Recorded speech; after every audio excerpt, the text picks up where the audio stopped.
जी Nepal HD television अब तपाईँ सँगसँगै।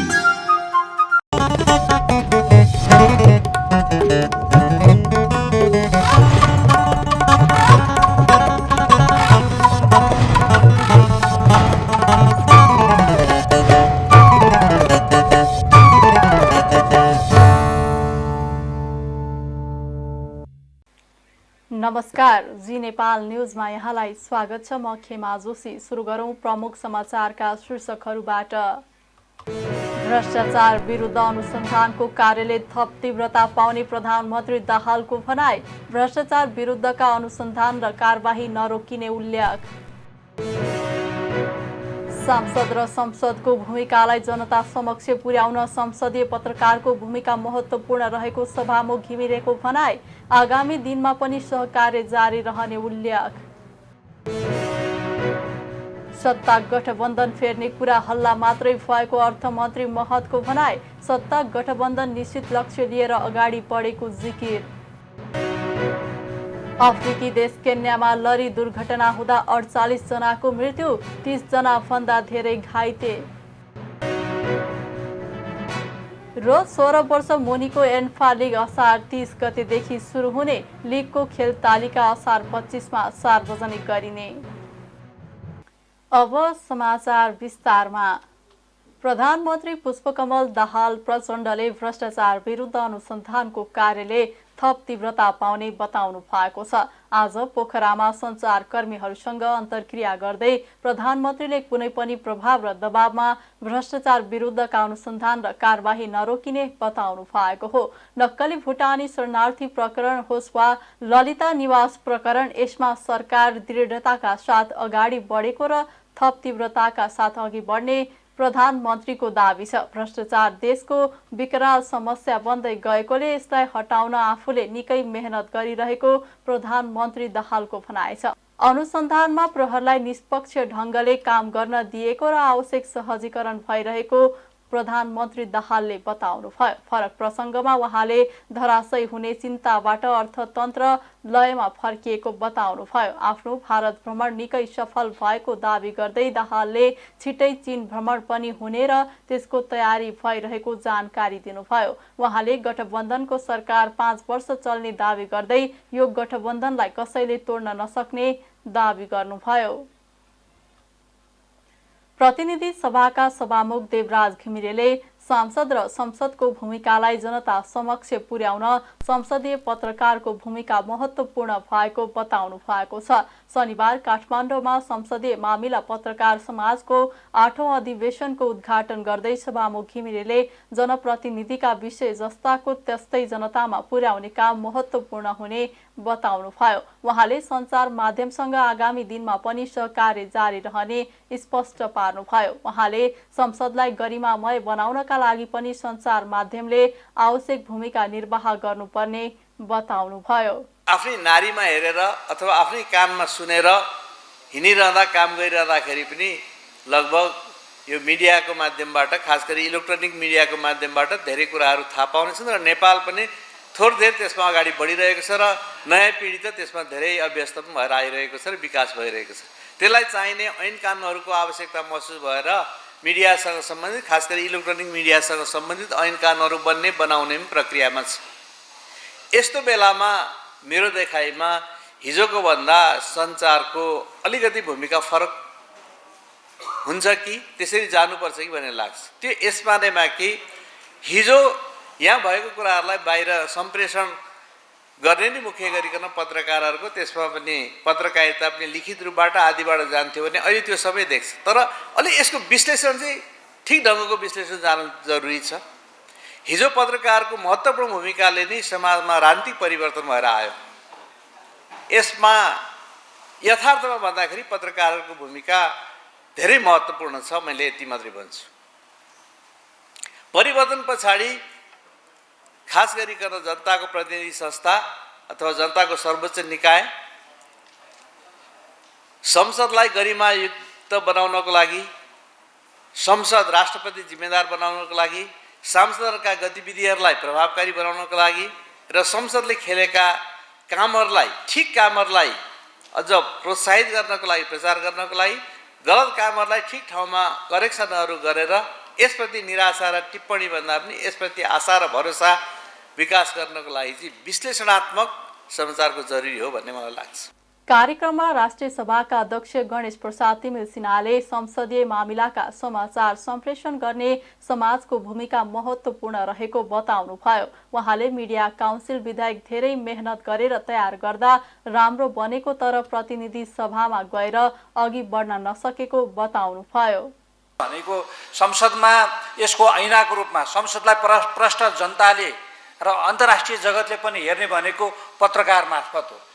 किनकि हामीले जहाँ त्यहाँ बोलेका आउँछौँ त बन्द हलमै हुन्छ, सभामा हुन्छ, समितिका बैठकहरू पनि बन्दमा नै हुन्छन्। हामी खुला गरेका हुँदैन, खुला गरे पनि बाहिर लाने कुरा त अब यो टेलिभिजनहरूले हो, यहाँहरूले पत्रकारले नै हो। यसकारण त्यो ऐना हो सबै कुरा। तपाईँहरू नभइकन हाम्रा गतिविधि कहीँ पनि जाँदैनन्। यो महत्त्व सबैले बुझ्नु पर्दछ। खालि बोल्ने बेलामा मात्रै बुझेको चाहिँ गरेर व्यवहारमा गरेनौँ भने त भएन। व्यवहारबाट नै त्यसलाई प्रदर्शित गर्नुपर्छ। त्यसकारण हरदम हामी त्यहाँ लाग्नुपर्छ। मलाई के विश्वास छ भने संसदको नयाँ भवनहरू बन्दैछन्।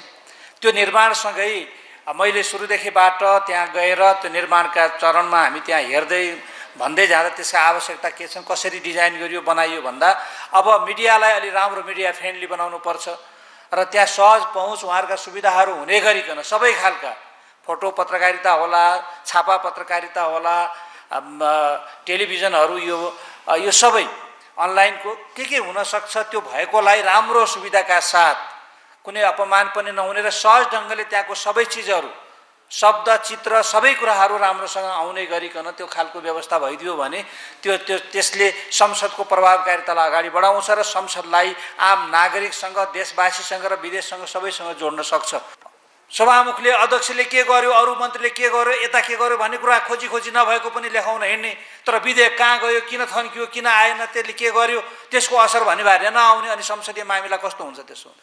उपसभामुख इन्दिरा राणा मगरले पत्रकार राज्यको ऐना भएको हुनाले संसदका सही सूचना बाहिर ल्याउन संसदीय पत्रकारको भूमिका उल्लेखनीय रहेको बताउनुभयो।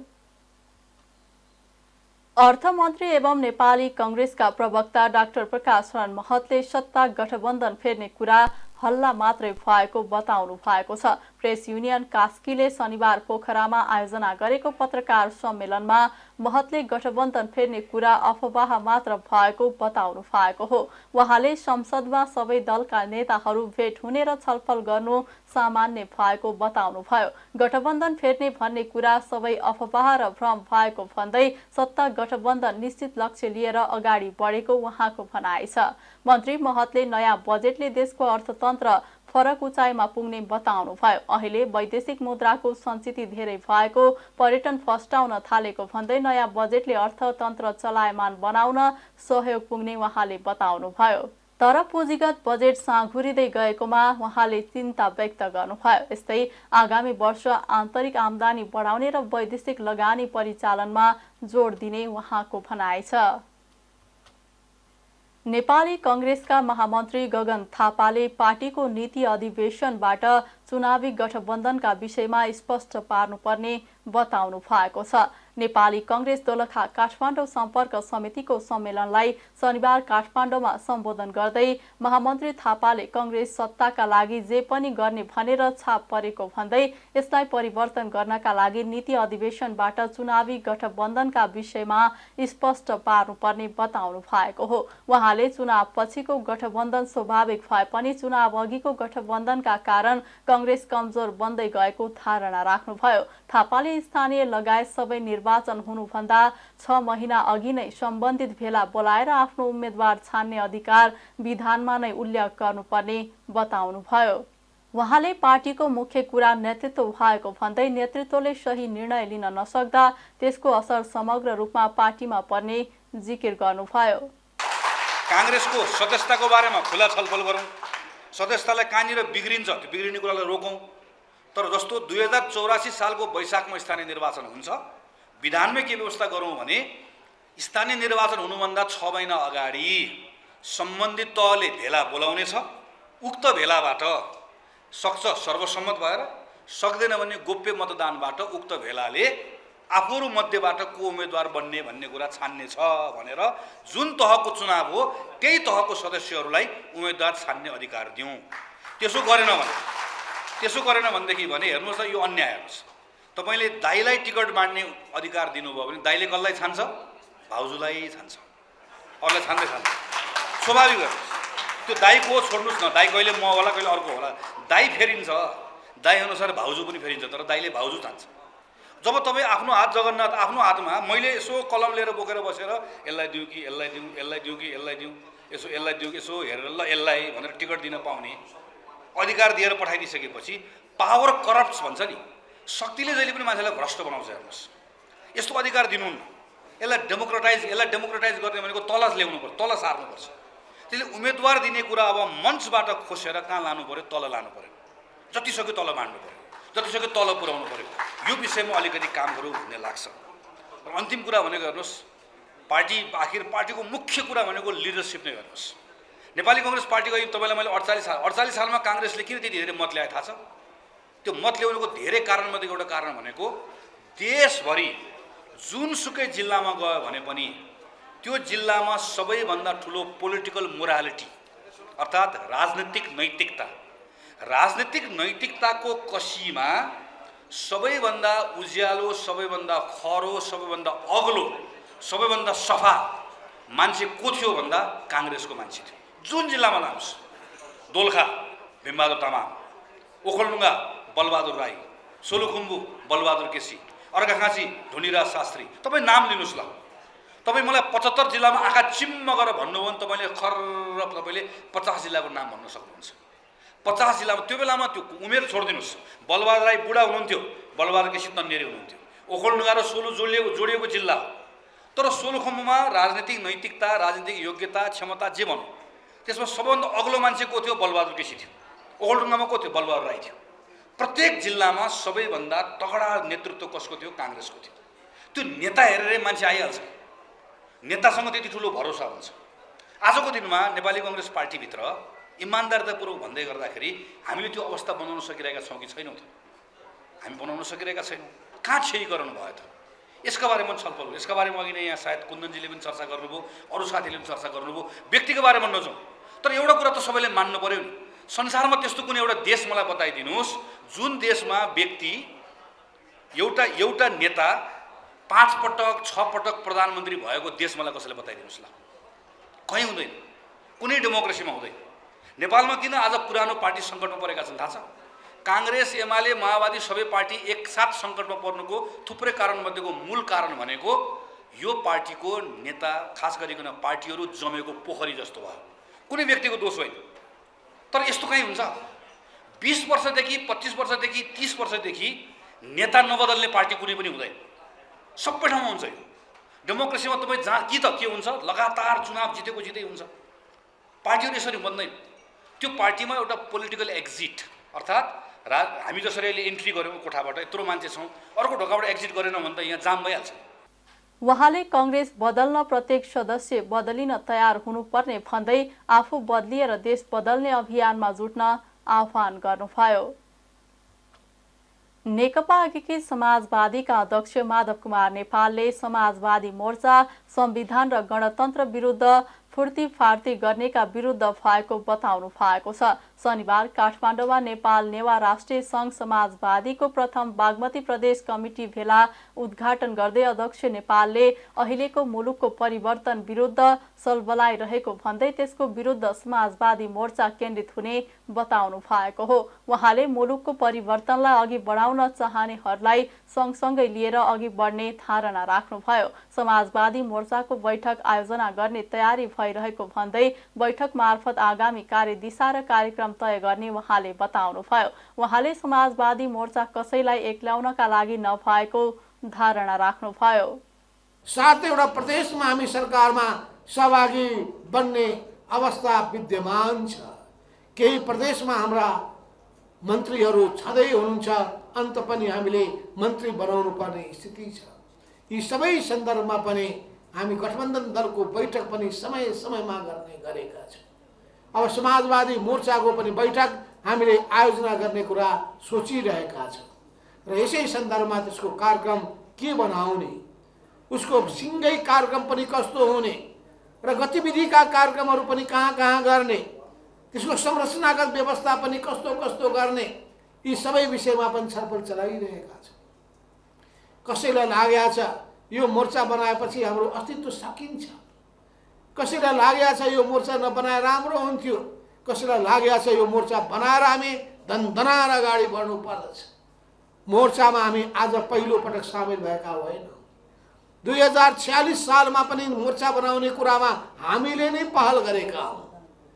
त्यो बेलामा पनि वामपन्थीहरूको मोर्चा थियो, वाम मोर्चा थियो। त्यो वाम मोर्चाका घटकहरूमध्ये केही घटकहरूसँग हाम्रो निकटता बढ्दै गयो, सामिप्यता बढ्दै गयो, विचार मिल्दै गयो, छलफल हुँदै गयो र हामी एकताबद्ध पनि भयौँ।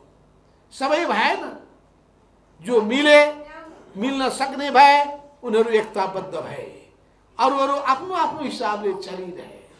त्यसै गरी 62-63 पनि हामीले मोर्चा बनायौँ। त्यो मोर्चा भनेको लोकतान्त्रिक वाम मोर्चा थियो। ती मोर्चाका विभिन्न घटकहरू आफ्नो ठाउँमा क्रियाशील नै भइरहे। क्रियाशील हुने सिलसिलामा हामीले त्यो बेला देशको आन्दोलनमा अग्रिम भूमिका खेल्यौँ। गणतन्त्रको स्थापना गर्यौँ, संविधानको निर्माण गर्यौँ। त्यसले नोक्सान होइन, फाइदा गर्यो। अहिले पनि जब समाजवाद विरोधी शक्तिहरू जब चलबलाइरहेका छन्, संविधान विरोधी शक्तिहरू सरबलाइरहेका छन्, जब गणतन्त्र विरोधी शक्तिहरू फुर्ती फार्ती देखाइरहेका छन्, ती सबैको सामना गर्नका लागि हामी सँगसँगै काम गर्न चाहनेहरूलाई एक ठाउँमा जम्मा गरेका छौँ। कामै गर्न नचाहनेहरू, सँगै जान नचाहनेहरू, एउटै कमिटीमा बस्न नचाहनेहरू, एउटै मञ्चमा उभिन नचाहनेहरू, एकै ठाउँमा उभिएर बोल्न नचाहनेहरू कोही छन् भने के गर्न सकिन्छ? हाम्रो अनुहार नै कसैलाई मन पर्दैन भने, अनुहार देख्ने बित्तिकै भागाभाग गर्छन् भने गर्ने के? त्यसो हुनाले हामी कसैलाई काखा र कसैलाई पाखा गर्न चाहँदैनौँ, कसैलाई हामी निषेध गर्न चाहँदैनौँ, कसैलाई हामी एक्ल्याउन पनि चाहँदैनौँ। हामी सिर्फ के देख्छौँ भने सकारात्मक भूमिका खेल्नेहरू, देशको परिवर्तन गर्न चाहनेहरू, विगतको आन्दोलनको उपलब्धि रक्षा गर्न चाहनेहरू, यो संविधानलाई मानेर अगाडि बढ्न चाहनेहरूलाई हामी एकताबद्ध गरेर जान चाहन्छौँ। संविधानकै बारेमा कतिपय विमति राख्नेहरूसँग त हामी हातेमालो गरिरहेका छौँ। संविधानकै बारेमा कतिपय आफ्ना रिजर्भेसन राख्नेहरूसँग हामी हातेमालो गर्दै कन्भिन्स गर्दै अघि बढ्न चाहिरहेका छौँ भने हामी सबै कुरामा सहमत भएकाहरूसँग मिलेर जान हामीलाई कुनै गाह्रो छैन। उहाँले संविधानका बारेमा विमति राख्नेहरूसँग पनि हातेमालो गर्दै संविधानका साथै परिवर्तनहरूलाई बलियो बनाउने बताउनुभयो। नरैनापुर गाउँपालिकामा गाउँ ब्लक जग्गाको जग्गाधनी दर्ता प्रमाण पूर्जा लाल पूर्जा वितरण थालिएको छ। साविक नरैनापुर गाउँ विकास समितिबाट गाउँ ब्लक जग्गाको लाल पूर्जा वितरणको काम थालिएको हो। शुक्रबार सो कार्यको भूमि व्यवस्था सहकारी तथा गरिबी निवारण मन्त्री रञ्जिता श्रेष्ठ, प्रतिनिधि सभा सदस्य सूर्य प्रसाद ढकाल, लुम्बिनी प्रदेश सभा सदस्य कृष्णा केसी नमुना र गाउँपालिकाका अध्यक्ष इस्तियाक अहमद शाहले संयुक्त रूपमा शुभारम्भ गरेका थिए। पहिलो चरणमा साविक नरैनापुर गाउँ विकास समितिको गाउँ ब्लक जग्गाको लाल पूर्जा 77 जनालाई वितरण गरिने नापी कार्यालय बाँकेका प्रमुख सहदेव सुवेदीले जानकारी दिनुभयो। पहिलो पटक नरैनापुरमा गाउँपालिकामा साविक नरैनापुर गाउँ विकास समितिबाट गाउँ ब्लक जग्गाको लाल पूर्जा वितरण थालिएको उहाँले बताउनुभयो। स्रोत र साधनको कमी हुँदा बाँकीमा साविक 16वटा गाउँ विकास समितिमा गाउँ ब्लक जग्गाको नाप जाँच हुन नसकेको उहाँले जानकारी दिनुभयो।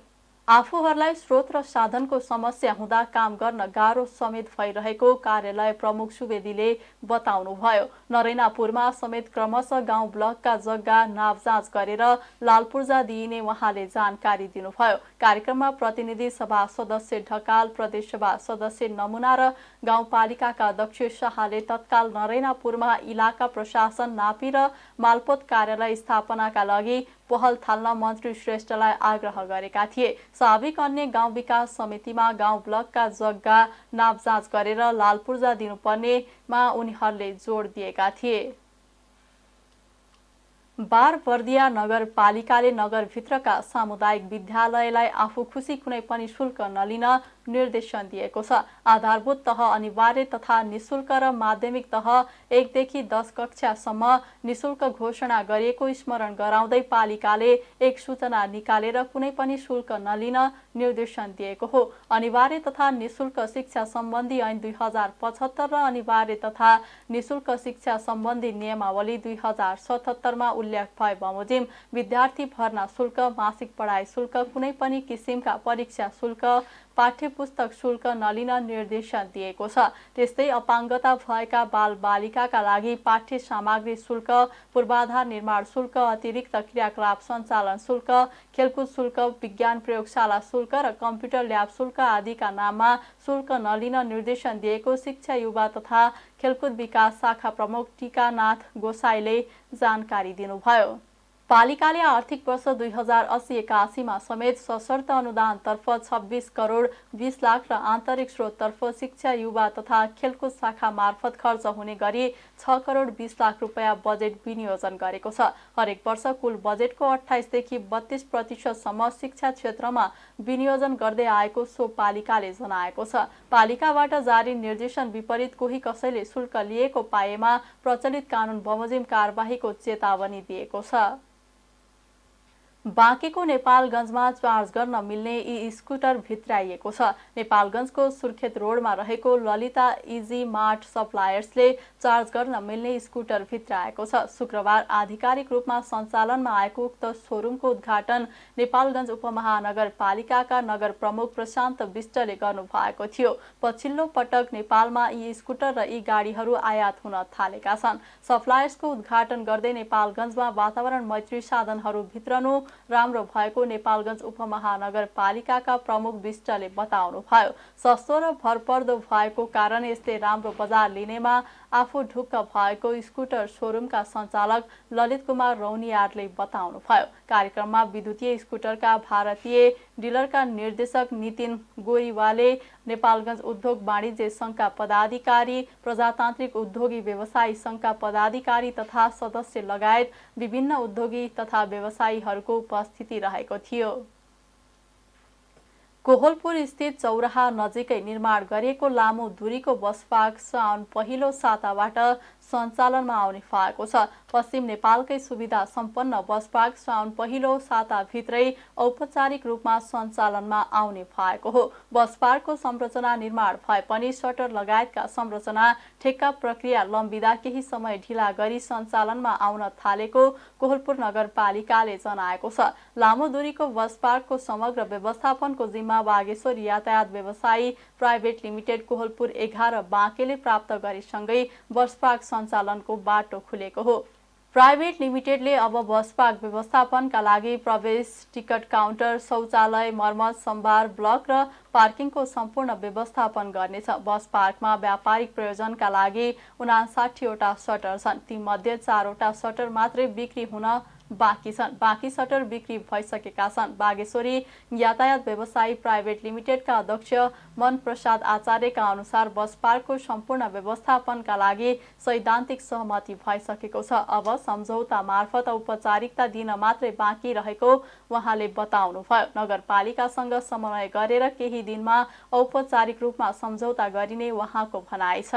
केही दिनभित्रै सम्झौता गरेर श्रावण 1 गते उद्घाटन गरेर बस पार्क सञ्चालनमा गर्ने तयारी भएको उहाँले बताउनुभयो। प्राइभेट लिमिटेडले 3 वर्षसम्म बस पार्क व्यवस्थापन गर्न पाउने गरी अन्तिम सम्झौताको तयारी भइरहेको कोहलपुर नगरपालिकाले जनाएको छ। उक्त प्राइभेट लिमिटेडले बस पार्क व्यवस्थापनका लागि वार्षिक 71,77,777 रुपैयाँ नगरपालिकालाई तिर्नेछ। अध्यक्ष आचार्यले नगरपालिकाले निर्माण गरेको बस पार्क सञ्चालन तथा व्यवस्थापन कार्यविधिको अधीनमा रहेर नयाँ कार्यविधि बनाउने र सोही अनुसार लामो दूरीका यातायात सञ्चालन हुने जानकारी दिनुभयो। लामो दूरीको बस पार्क सञ्चालन भएपछि अबदेखि लामो दूरीका सवारी कोहलपुरबाटै छुट्नेछन्। अहिलेसम्म लामो दूरीका यातायात नेपालगञ्जबाट मात्रै छुट्ने गरेका छन्। कोहलपुर नगरपालिकाका प्रमुख प्रशासकीय अधिकृत टीकाराम ढकालले बसपार्क सञ्चालनको अन्तिम तयारी भइरहेको बताउनुभयो।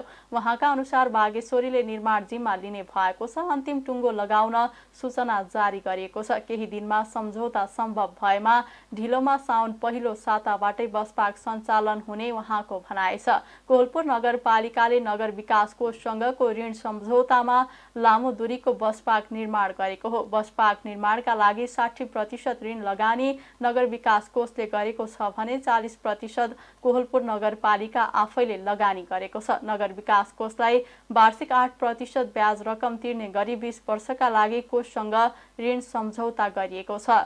बस पार्कमा bus parking, ticket counter, shopping complex लगायतका सबै संरचना छन्। बस पार्कमा 3वटा प्लेटफर्म रहेको र बस पार्कभित्रै व्यावसायिक सटरसँगै स्वास्थ्य चौकी, बैंक तथा सुरक्षा निकाय पनि रहने व्यवस्था मिलाइएको छ। सशस्त्र प्रहरी बल नेपाल BOP प्रसौनी भाट्टाले बिहिबार राति करिब 12 बजेको समयमा पर्सा जिल्लाको विन्ध्यवासिनी गाउँपालिका अन्तर्गत पर्ने मदवल नाकाबाट भारतबाट नेपाल आउँदै गरेको अवस्थामा भारी मात्रामा कुखुराको चल्ला बरामद गरेको छ। सशस्त्र प्रहरी निरीक्षक प्रकाश थापाको उक्त राति खटिएको टोलीले मदवल नाकाबाट आउँदै गरेको अवस्थामा 6वटा साइकलमा 36वटा कार्टुन बोकेर नेपाल भित्रिँदै गरेको अवस्थामा नदी छेउको बाटो हुँदै ड्युटीमा खटिएको सशस्त्र प्रहरीलाई देख्दा भरियाहरू चल्ला भएको कार्टुन फालेर साइकल लिई भागेपछि ती कार्टुनहरूमा भएको 3600 कुखुराको चल्ला बरामद गरिएको तथा आज बिहान करिब 11 बजेको समयमा स्थानीय सञ्चारकर्मी, नेपाल प्रहरी, राजनीतिक दलका प्रतिनिधि तथा भद्र भलाद्मीहरूको रोहबरमा खाल्डो खनी नष्ट गरिएको कुरा पनि सशस्त्र प्रहरी निरीक्षक थापाले बताउनु भएको छ। अविरल वर्षाका कारण पाल्पाका विभिन्न सडक खण्ड अवरुद्ध भएका छन्। 2 दिनदेखि परेको वर्षापछि गएको पहिरोका कारण सिद्धार्थ राजमार्ग, काली गण्डकी करिडोर तथा विभिन्न सडक खण्ड बन्द भएका हुन्। सिद्धार्थ राजमार्ग अन्तर्गत माथागढी गाउँपालिका 1, धैरेनी, बगनास, काली 4, सेरा र रम्बा गाउँपालिका 3 लसुने नजिकै पहिरो खसेको छ। यस्तै काली गण्डकी करिडोर अन्तर्गत पाल्पाको रम्बा 2 र 3 को सिमानामा रहेको सहर्दी खोला पुल नजिकै पहिरो खसेपछि सडक अवरुद्ध भएको छ। बिहिबार रातिदेखि परेको वर्षाले काली गण्डकी करिडोर शुक्रबार हिजोदेखि अवरुद्ध भएको हो। वर्षाका कारण पहिरो हटाउन समस्या भएको छ। सडक माथिबाट ढुङ्गा सहित पहिरो खस्ने क्रम जारी रहेको रम्बा 1 का वडा अध्यक्ष ईश्वर काफ्लेले बताउनुभयो। काली गण्डकी करिडोर अन्तर्गतकै रामपुर नगरपालिका 1 स्याउली बजार र साखर्दी खोलाको बीच भागमा पहिरो खसेपछि सडक अवरुद्ध भएको ज्ञान मञ्जरी प्राविका प्रधानाध्यापक दानस मल्लले बताउनुभयो। यस्तै पूर्वी पाल्पा जोड्ने आर्य भन्ज्याङ, जबगादी, रामपुर सडक खण्डका विभिन्न ठाउँमा पहिरोले सडक अवरुद्ध पारेको छ। रामपुर जोड्ने सडक निस्ती 5 ढुङ्गाना बेसी नजिकै पहिरो खसेको छ। सडक अवरुद्ध भएपछि यात्रु बीच बाटोमा अलपत्र परेका छन्। अब अर्थ समाचार।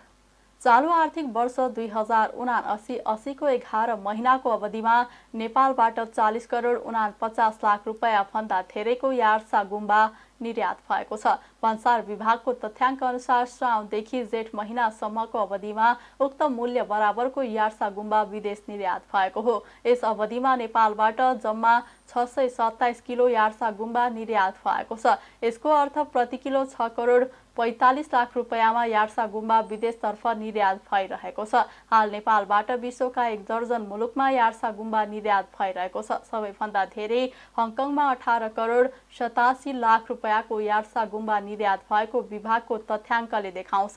यस्तै कम्बोडियामा 12 करोड 40 लाख रुपैयाँ बराबरको यार्सा गुम्बा निर्यात भएको तथ्याङ्क छ। यसबाहेक भियतनाममा 4 करोड 53 लाख रुपैयाँको यार्सा गुम्बा निर्यात हुँदा सिङ्गापुरमा 1 करोड 31 लाख रुपैयाँको निर्यात भएको छ। यसबाहेक चीन, फ्रान्स, जर्मनी, इटाली, दक्षिण कोरिया, मलेसिया, बेलायत र अमेरिकामा समेत निर्यात हुने गरेको छ। अब अन्तर्राष्ट्रिय समाचार। अफ्रिकी देश केन्यामा लरी दुर्घटना हुँदा कम्तीमा 48 जनाको ज्यान गएको छ। 30 जना भन्दा धेरै घाइते भएका छन्। हिजो बेलुका सिपिङ कन्टेनर बोकेर आएको लरी केन्याको पश्चिमी क्षेत्र लोन्डियानीको रिफ्ट उपत्यका नजिकै अनियन्त्रित हुँदा सडक छेउछाउमा पार्किङ गरेका अरू धेरै गाडीसँग ठोकिएर दुर्घटना भएको स्थानीय प्रहरीको भनाइ छ। लरीले पैदल यात्रु तथा 6वटा भन्दा धेरै गाडीलाई कुल्चेको अल जजिराले जनाएको छ। ज्यान गुमाउनेमा पैदल यात्रुसहित युवा तथा व्यवसायी रहेका छन्। ठक्कर दिएका बस, ट्रक, कार र मोटरसाइकलका टुक्राहरू छरिएका छन्। केन्याका राष्ट्रपति विलियम रुटोले दुर्घटनाप्रति दुःख व्यक्त गर्नुभएको छ। केन्यामा ठूला सडक दुर्घटनाको दर वर्षेनी बढिरहेको छ। गएको वर्ष पनि मध्य केन्यामा यात्रुवाहक बस पुलबाट नदीमा खस्दा 34 जनाको ज्यान गएको थियो। अब खेल समाचार। अखिल नेपाल फुटबल संघ एन्फाले 16 वर्ष मुनिको एन्फा लीग असार 30 गतेदेखि सुरु हुने जनाएको छ।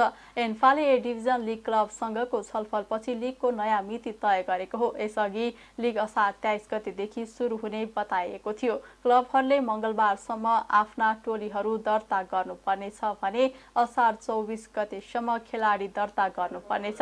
लीगको खेल तालिका असार 25 मा सार्वजनिक हुनेछ। लीगका खेलहरू शुक्रबार, शनिबार र सार्वजनिक बिदाको दिन खेलाइनेछ।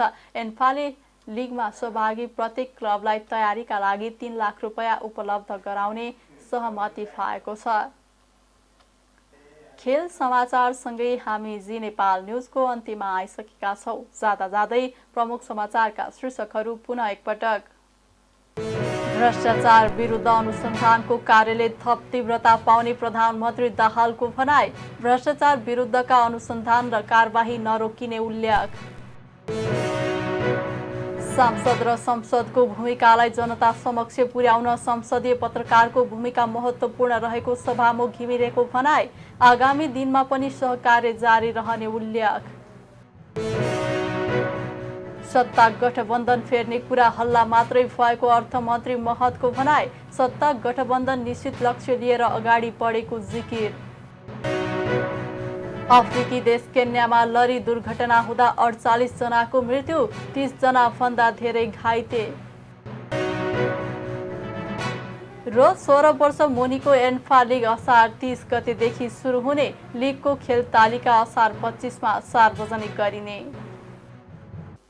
प्रमुख समाचारका शीर्षकसँगै अहिलेका लागि जी नेपाल न्युज सकियो। ताजा समाचार र मनोरञ्जनका लागि जी नेपाल 4K टेलिभिजन हेर्दै गर्नुहोला।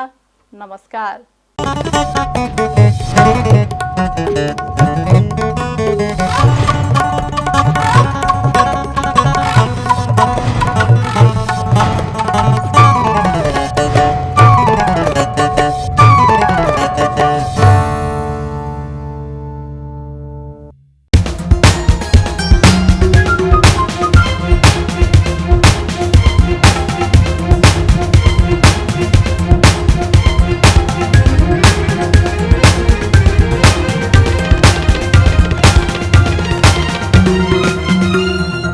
जी नेपाल HD टेलिभिजन अब तपाईँ सँगसँगै